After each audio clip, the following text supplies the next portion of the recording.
Welcome back to Day 7 of our AI-powered mapping for the ArcGIS Web Developer Series.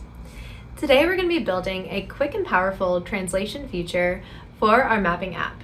Using Azure Translate, which is a part of Microsoft's cognitive services, we're going to enable our map to dynamically translate text with just a click.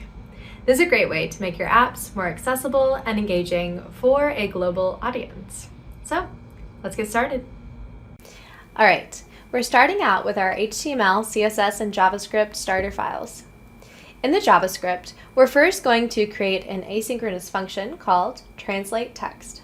And this function will handle the translation request that will take two parameters, the text that we want to translate and the target language that we're translating to. The default here is going to be set to Spanish, which is represented by the language code ES. Next, we're going to use fetch to send a post request to the Azure Translate endpoint.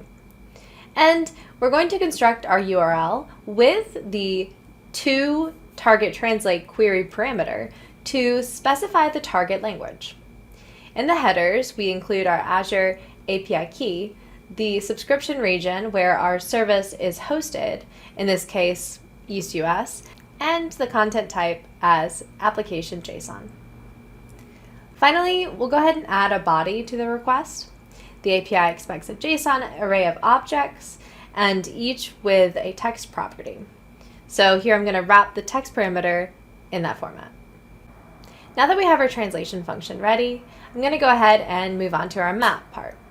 So I'm going to add an event listener to our map view that will trigger when we click on our map.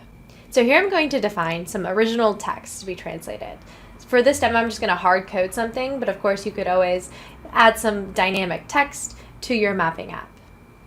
Now next I'm going to call the translate text function with the original text and the target language. The translated text is stored in the translated text variable. And finally, we're going to use the view.popup.open method to display a pop-up at the click location. It'll show the original text and the translated text. Now let's go ahead and see this in action. I'll go ahead and click on a random spot on the map, and there we go. The pop-up shows the original English text and the Spanish translation. And that's it for today. Thanks for watching Day 7 of AI-powered mapping for the ArcGIS Web Developer. I'll see you again tomorrow for Day 8, and happy coding!